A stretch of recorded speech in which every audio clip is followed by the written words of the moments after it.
चुनाव आयोग ने देश में लोकसभा चुनाव की तारीखों का ऐलान कर दिया है। साल 2019 में हुए पिछले लोकसभा की तरह इस बार भी देश में 7 चरणों में ही लोकसभा चुनाव करवाने की घोषणा की गई है। हालांकि फेज वाइज तारीखों और सीटों की संख्या में बदलाव भी देखने को मिल रहा है। मुख्य चुनाव आयुक्त राजीव कुमार द्वारा शनिवार को घोषित किए गए लोकसभा चुनाव 2024 के कार्यक्रम के अनुसार लोकसभा का चुनाव 7 चरणों में होगा।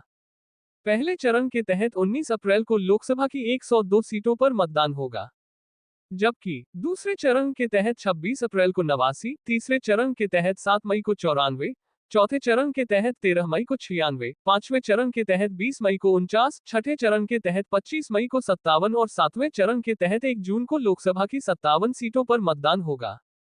नतीजों की घोषणा 4 जून को होगी। 2019 में हुए पिछले लोकसभा चुनाव की बात करें तो उस समय भी 7 चरणों में ही मतदान हुआ था।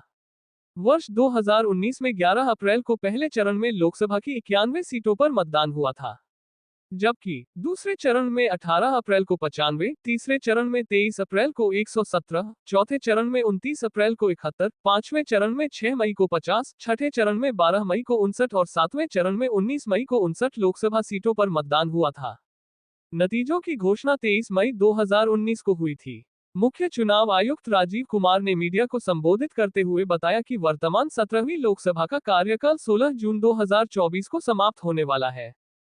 उन्होंने चुनाव के पर्व को देश का पर्व बताते हुए कहा कि दुनिया के सबसे बड़े लोकतांत्रिक देश में चुनाव कराना अपने आप में एक बड़ी चुनौती है, लेकिन आयोग ने पिछले 2 वर्षों में इसे लेकर बड़ी तैयारी की है। उन्होंने कहा कि आयोग ने देश के सभी जिलों के डीएम और एसएसपी या एसपी से बात की है, तमाम स्तरों पर व्यापक तैयारी की है। इस बार 97 करोड़ के लगभग पंजीकृत मतदाता हैं। देश में 10.5 लाख मतदान केंद्र बनाए गए हैं। चुनाव कराने के लिए 1.5 करोड़ मतदान अधिकारी और सुरक्षा कर्मचारी हैं। 55 लाख ईवीएम और 4 लाख वाहन की व्यवस्था है। उन्होंने कहा कि लोकतंत्र में हिंसा का कोई स्थान नहीं है और चुनाव में हिंसा को बिल्कुल बर्दाश्त नहीं किया जाएगा। इसके साथ ही चुनाव में धन बल और बाहुबल के दुरुपयोग को रोकने के लिए भी पुख्ता व्यवस्था की गई है। मुख्य चुनाव आयुक्त ने ये भी दावा किया कि उन्हें पूरा विश्वास है कि सबकी भागीदारी से चुनाव आयोग यादगार, निष्पक्ष और स्वतंत्र चुनाव कराने में कामयाब होगा।